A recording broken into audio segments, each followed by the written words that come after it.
Hi, this is Justin Colletti of SonicScoop. Thanks for joining me for this week's episode of the SonicScoop podcast. And today, we are going metal. We are going extremely heavy. We are pulling up some of the heaviest tracks that my mixed call coaching clients, my mastering clients, and members over at members.sonicscoop.com who sign up for the mixed coaching and all that they have sent me some of the heaviest tracks that I've heard. And I want to talk about what makes them so heavy. Now, we're not necessarily only going to be talking about things that apply just to metal, but we're going to be looking at through the lens of metal. So if you're into one of so many other genres, rock, pop, hip hop, I've done dedicated podcast episodes on some of the biggest things to get right and some of the biggest things you can get wrong in each of those genres. But today we're looking at through the lens of metal, and the principles we'll look at today are particularly important in metal, but are important just across music production. So even if you're in some other genre, I think you can take some of the ideas out of this and bring it back home to whatever your primary genres are. Thanks to all of you who are joining me for the live stream premiere. If you're here for the live stream premiere, let me know if you can see me and hear me in the chat box. Good to see you, all of you who have joined me. Killpick, Isomatic, so many others in there. Great to have you here. And let's get right into it.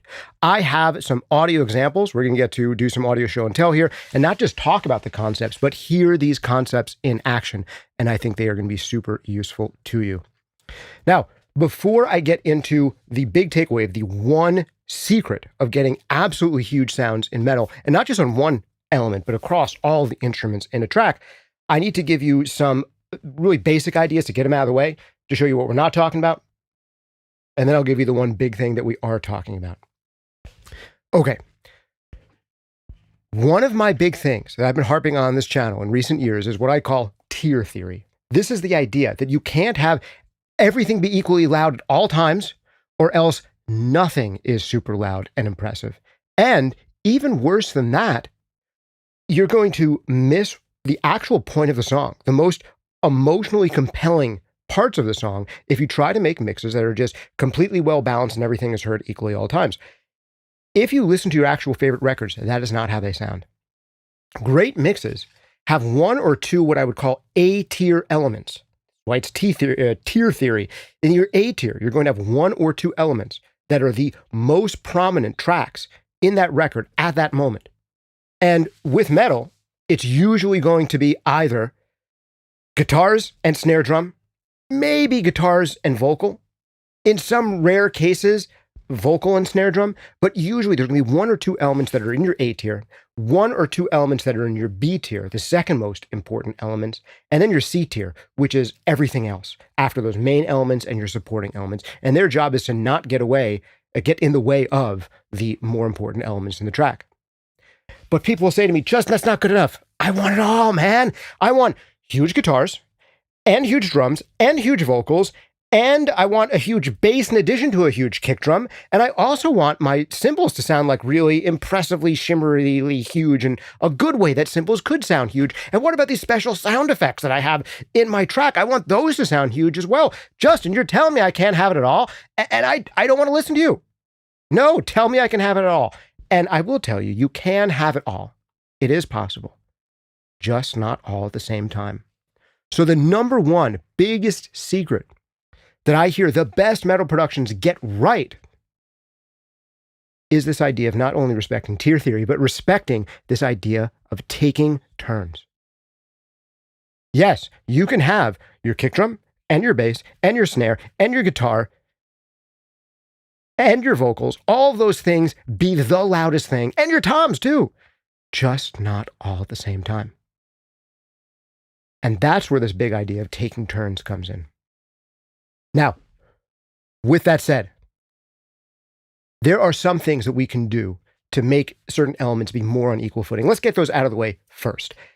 Yes, you can EQ your kick drum and your bass so they interfere with each other less. This is something you can do. And you probably don't want to load a whole ton of 80 hertz into both your kick and your bass.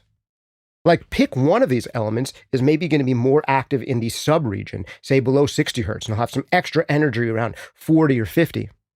And then maybe the other element, whether it's kick or bass, will have a little more energy in the mid bass or the upper bass, somewhere around 80 or 90 or 100. But you don't want them both fighting for the same territory. So allow one to go deeper than the other. Those kinds of ideas, totally. Snare drum and electric guitars. You can put a lot of crack on to your snare drum and then have slightly more kind of thick and girthy sounding electric guitars. And both can sound massive in different spaces, right? So you kind of get them out of the way of each other in space. So the snare is more up here and the guitars are more down here. The bass is more up here and the kick drum is more down here. So you can find different places for them to live in space, in frequency space. But you can also find better places for them to live in time. And that is what we're going to be honing in on today, this idea of taking turns. Now, some people will say, Justin, you're going to start the podcast episode now. You spend 5 minutes on just preamble and fast forward past 5 minutes because this is when the podcast episode is going to start for real. Put in 5:52. That's the timestamp. Saved you a lot of time. No. This is a full video. Like what I just told you, be honest, on some other YouTube channel, that would be the full video and then it would be over. And you'd be like, thanks, man. Whoa, 5 minutes. My mind is blown. I'd never thought about that way before. Great. And now if I was actually a good YouTuber who wanted to have like the biggest audience possible, I would stop the video right here. I have this button right here. It says finish on it. I can hit this and it'll end the live stream and it's over. And you took that away from today. Go apply that in your mixes. Bye. See you later. Thanks for hanging out with me. This has been Justin Colletti of SonicScoop. See you next time. Except that's not how we do things around here. Now, I'm going to get into, for the super nerds, if you want to stay longer and you want to hear some of the stuff in action, let's listen to tracks together. I'll tell you exactly what I'm hearing in different areas, and you'll just have some cool audio examples of this stuff. Before I do it, because this is a podcast, and it's a legit podcast, we like legit have sponsors. So the most important sponsor, as always, is you. How do you sponsor this podcast? The best way to sponsor is by sponsoring yourself. Check out one of our great full-length courses like Mixing Breakthroughs, Mastering Demystified, Compression Breakthroughs, EQ Breakthroughs. They will change the way that you mix forever for the better, guaranteed or your money back. They're the most useful thing that I've ever done in my entire life. I really recommend going to members.sonicscoop.com, checking out the subscribe to own option where you subscribe for a year and then you own the courses for life and you get into our mixed feedback sessions. Also, I have mastered a lot of metal as well as rock and hip hop and pop and everything. So you can always send mastering stuff my way if you want to support the podcast by working with me because you like this stuff. That's great too. And also, if you don't want to do any of that, just hit like, hit the subscribe button, hit the notifications bell. Really does help spread the word. Also want to shout out Sound Toys, making some of my favorite creative mixing effects in the known universe. Great for metal production and for everything production. Truly diabolical sounding effects. Check them out over at soundtoys.com, where you can try out anything they make for 30 days for free. And I want you not to go because you'll just buy all their stuff if you do. All right. With all of that out of the way, let's get into hearing some tracks together. And some of these were brought up. I want to show you some that do, I think, a really good job at this taking turns idea, where these are mixes that trick you into thinking tier theory doesn't exist because it seems like they are winning at getting everything super loud. But if you pay closer attention, and you'll see how these elements are separated in time. And the first one I wanted to play for you is a track called Death Blooms by a band called Mudvayne. I believe this one was mixed by Andy Wallace, and this one was recommended to me by one of my mix coaching clients named Aaron, who does some great mixes. He's done a lot of cool sounding kind of pop punk and metal stuff. And he was like, Justin, how do they do this? And we're going to listen and find out. Here we go. A little bit of Death Blooms from Mudvayne. Let me know if it's coming through loud and clear on your end if you're in the live chat.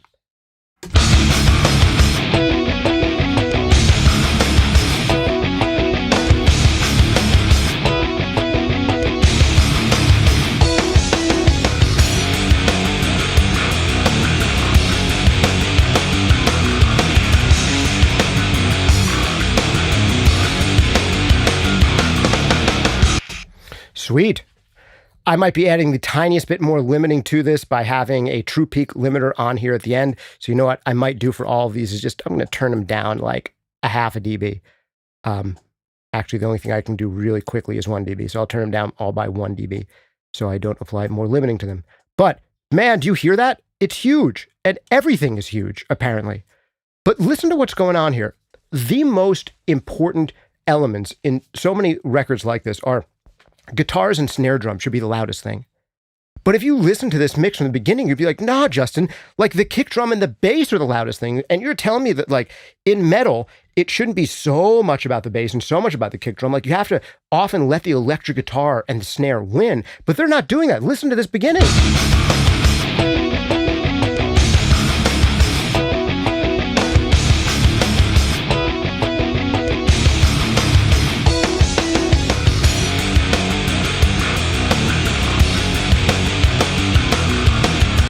Do you hear this section change right here around 7 seconds into the mix, where the focus of the mix changes?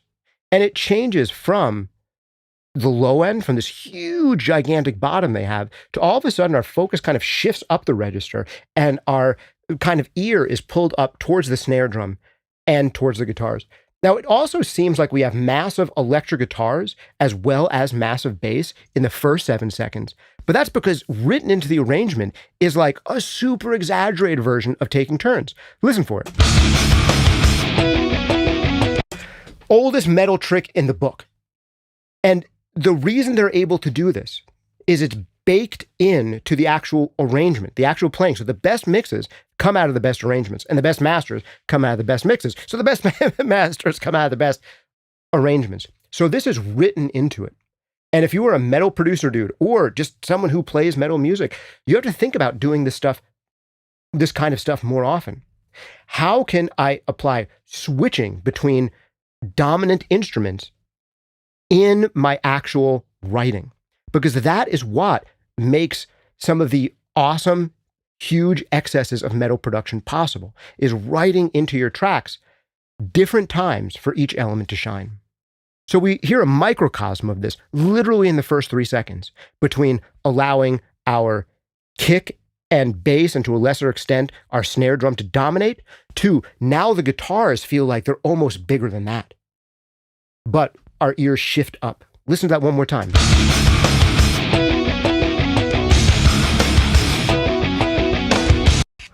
And this happens on a larger scale as we move from this section at the 7-second mark to the next section. Listen to that shift where we have a really big kick drum, really big bass is practically the focus of the song. But as we get to this 7-second mark, our focus is going to completely shift. And you will hear that the kick drum and the bass become relatively de-emphasized after second number 7, so that we're really focusing on what is the heart and soul of most metal, and particularly groove metal, which is guitar and snare drum. But here's the thing, here's the special super secret trick. You remember the kick drum being huge and the bass being huge and the low end being huge. You remember it being that way for the whole rest of the track.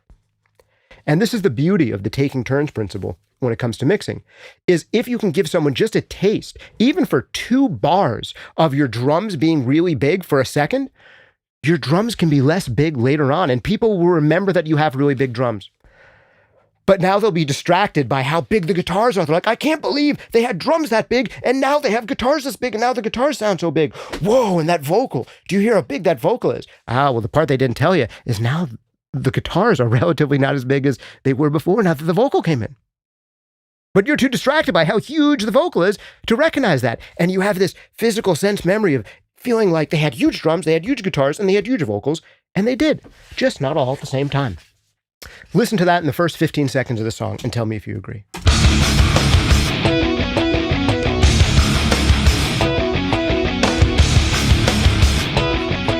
One more.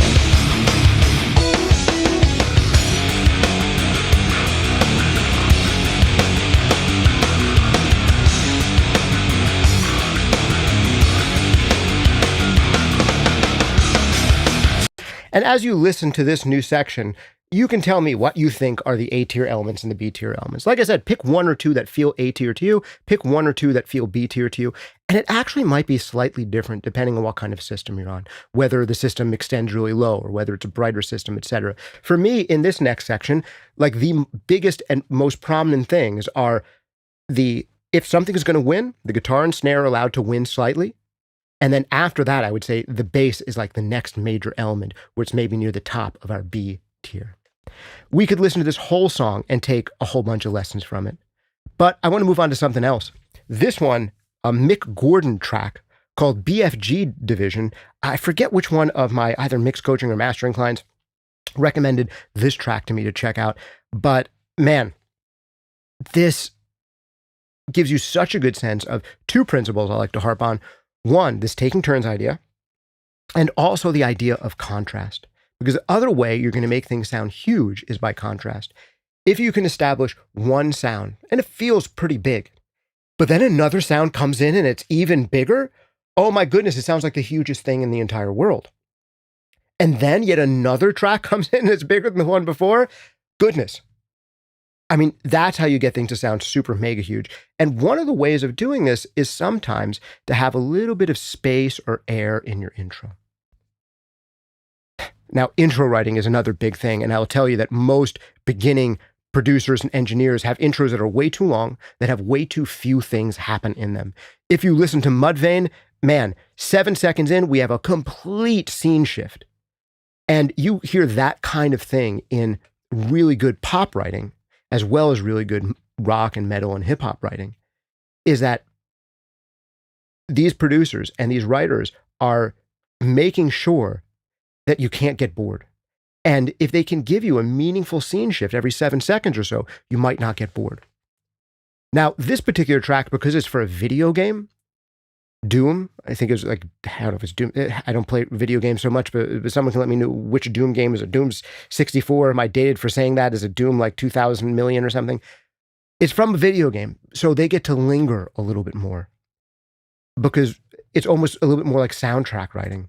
So we won't really hear the guitars drop here till about like a minute in, but once they do, it's going to be crazy. So I'll start this off maybe closer to the 30-second mark. I'll give you a sense for what the really beginning of this sounds like. Right, we have just this.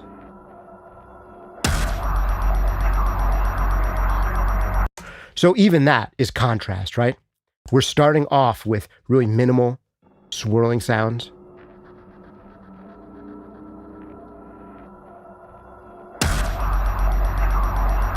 And we're hit with this. It's shocking, not only the increase in level, but also the increase in how much of the frequency spectrum is represented. We've gone from a relatively mid-rangey sound with no bottom to all of a sudden something has a ton of top and a ton of bottom on it. But that's not where it ends. Let's hear it build a little bit more.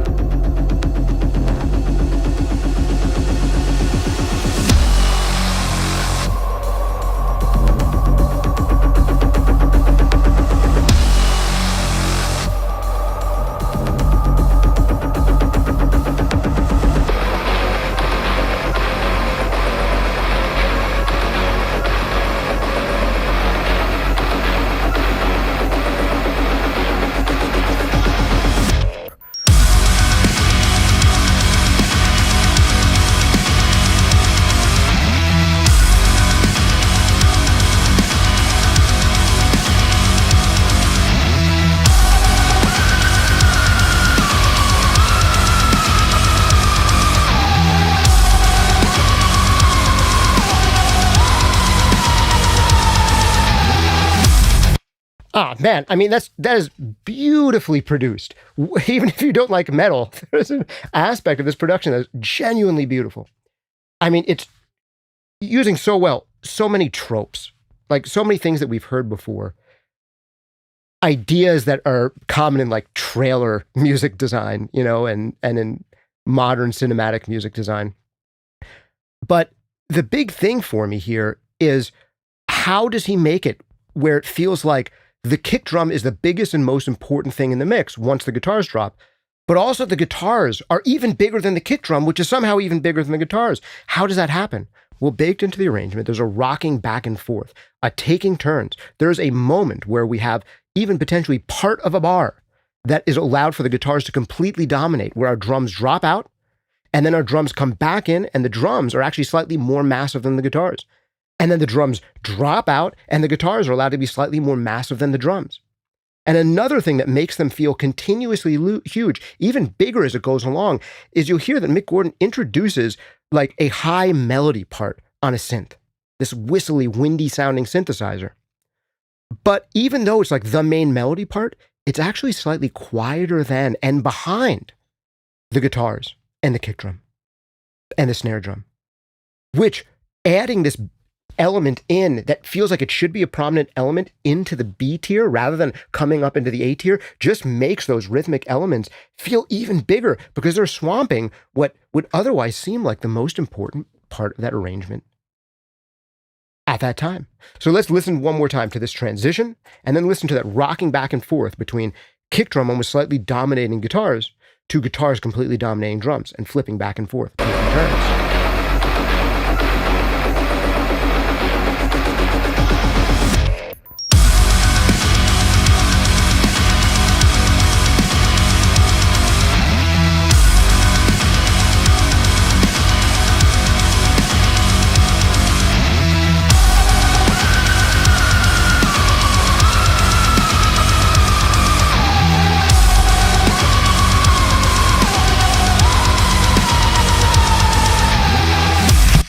Cool.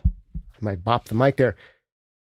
Totally rad. So another thing that I'm noticing that's happening here is one of the things that's making the kick drum sound so big in this section is, again, tier theory. It's allowed to win over the snare drum. Listen to how dominant the one is on the kick drum and how much of a back seat the snare is taking. And the fact that right now is not the snare drum's time to shine is what's making that kick and those guitars sound so much bigger. And if we brought that snare drum up by like 6 dB or 9 dB in the mix, so it's occupying the space in the backbeat where Mudvayne might put that snare drum super high, we wouldn't have this same feeling of this plodding downbeat, deep kick and guitars. So now try to pay attention to that. Listen to how relatively quiet our melody is when it comes in, and listen how relatively quiet our snare drum is, which is allowing the kick and the guitars to take the turn to be big.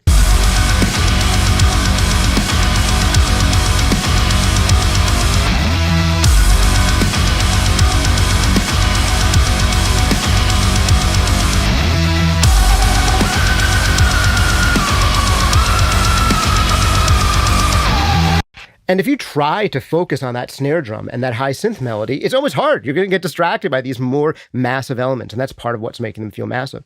Another idea of this taking turns thing is right after we go to where the guitars completely dominate the drums for like a half a bar or a full bar, when the kick drum comes back in, it's coming back in. Maybe you can hear it with an explosion attached to the kick drum. We're adding extra low end to the kick drum when it's time for us to say, hey, it's the kick's turn again. And just for that one part, that first downbeat out of every, 4 ones that the kick has, the first one is like, no, it's time for us to let you know this kick drum is really, really, really big. And then it's allowed to be slightly, slightly smaller so the guitars can start to feel bigger again. So listen to that. It's time on those occasional ones for the kick drum to be even bigger. And we remember it being that big, even though it's not that big all the time. One more time, listen for that.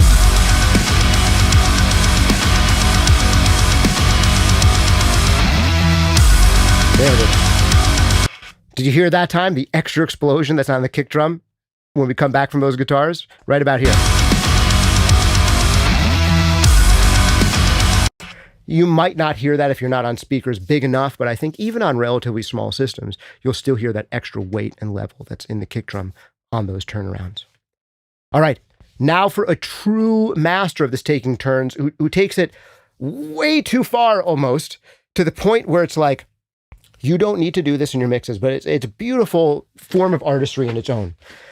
I don't think Cell Dweller, this next artist, has quite as many listens as an artist like Mudvayne, who I have on this playlist, or an artist like Helmet or Machine Head, but this is like that nexus of where dubstep meets metal and metal meets dubstep, and those two things are, been influencing each other, I think, for quite some time. But this is like half metal, half electronic. And the biggest thing you'll hear here is an exaggeration of this taking turns principle, where Cell Dweller will take a motif, and he does it almost like a classical composer, where he'll take a motif and the classical composer will have like the oboe play that motif for a little bit, but then the oboe hands it off to the flute, and then the flute hands it off to the string section. Cell Dweller is doing that kind of thing, but with just like really savage metal guitar and synth sounds. So listen for this idea of taking turns, trading places which is a concept you don't see all the time in pop music production. And also the use of negative space, the use of moments of silence to serve as moments to reset our expectations. And these moments of silence he puts in are part of the reason elements can sound so big, because there's taking turns between hugeness and nothing at all, which makes huge sound even huger than it otherwise would. Let's listen to about 90 seconds of this guy. First of all, right off the bat, that's just brilliant sound design, and it sounds huge. Man. And part of what's making it sound huge, this initial impact, is how long it's allowed to hang. And the contrast of there not being hugeness right after it. Oh man, such a big intro.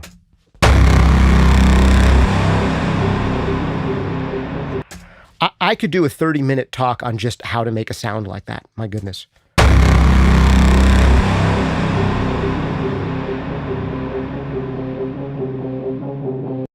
That's just incredible dynamics. You hear how quiet it's allowed to get, which resets our palate. And all of a sudden, man, these strings really stand out.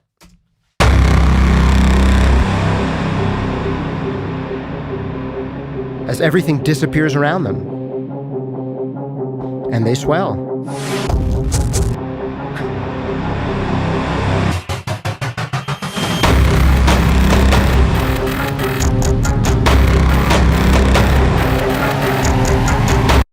So here are two different huge elements. We have huge kick kind of sound and huge bone rattling stereo high percussion sound. How are they both huge at once? They take turns in the bar. This is not just great mixing, but great arranging that allows both those sounds to be huge.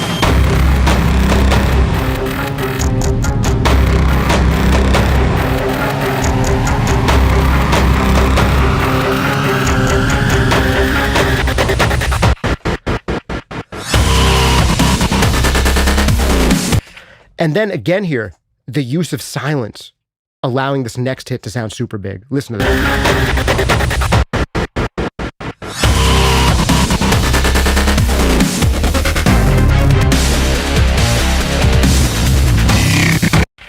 Do you hear that trading of motifs? There's like two different motifs he has, and they're being traded between elements. There's a motif that's traded, was it between electric guitar and strings? But there's also another more percussive motif that's being traded between two elements. Listen to hear if you see if you can hear those trades.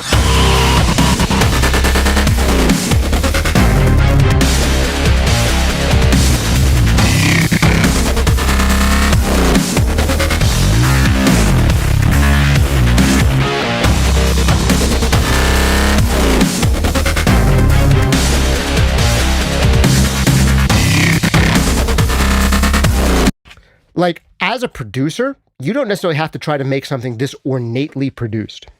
It's brilliantly produced. But you can learn something from it, just in trying to follow each of these lines separately. You could take literally this, how long is this? 29-second chunk of music right here, and try to listen for all the switches that are happening. Because it sounds like there's huge strings, there's huge electric guitars, there's huge synths, there's huge percussion elements. But this is one of the most exaggerated examples I've ever heard of these elements all sounding huge because they're all taking turns. Listen for it one more time in this 30-second snippet.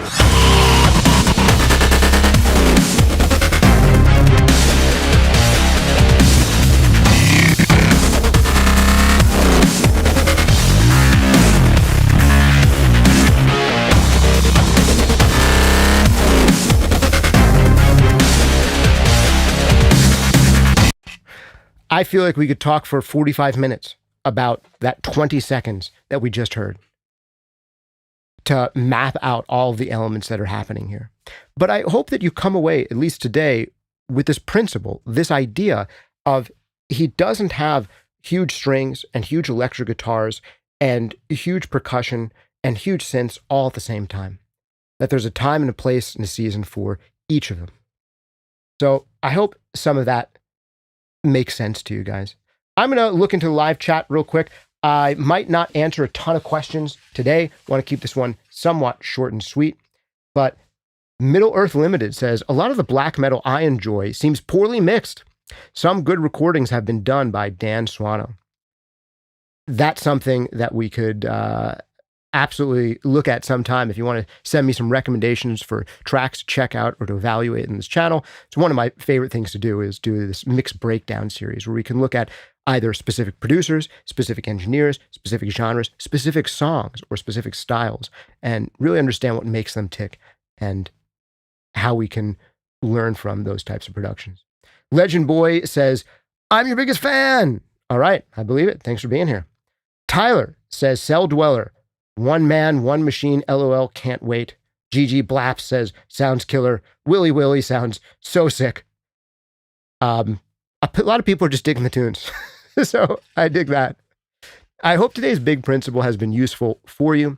If you want something that is not me just ranting at the camera for 30 minutes about an idea that excited me on that particular day, and you want something that's really scripted and designed to make you better at mixing, guaranteed, or your money back, you got to check out the full-length courses. Check out Mixing Breakthroughs over at mixingbreakthroughs.com. EQ breakthroughs, compression breakthroughs, mastering demystified, they're all guaranteed to change the way that you work forever, for the better, or your money back. And I've really heard the way that they change the way people work. There's been too many people who are like, Justin, I took Mixing Breakthroughs and I had these like leapfrog eureka moments after leapfrog eureka moments. Give me more of this. So I did give people more. I made the additional courses, Compression Breakthroughs. It will change the way that you hear and use compression, forever guaranteed. A lot of people go so long in music production before they really understand how to even hear compression, much less how to use it on every single instrument in every single genre, which is what we cover. I recommend these days, just go over to members.sonicscoop.com. Buy all of the courses one big bundle because it's a huge savings that way. Or you can even now do subscribe to own, where you subscribe for a year and you not only get all the courses, but mix feedback sessions with me that happen once monthly. We can listen to your mixes with these kinds of ears and give you the lowest hanging fruit that you can improve in your own mixes. Big shout out and thanks to Sound Toys for making some of my favorite creative mixing effects in the known universe. Try out anything they make for free for 30 days over at soundtoys.com. If you're trying to get sounds like this, man, you should absolutely be checking out Decapitator and Echo Boy and Filter Freak. So many good things. And that's about all I got for you today. Remember to hit like and subscribe, and remember to holla at your boy. Thanks for hanging out with me. It's been Justin Colletti of SonicScoop. See you next time.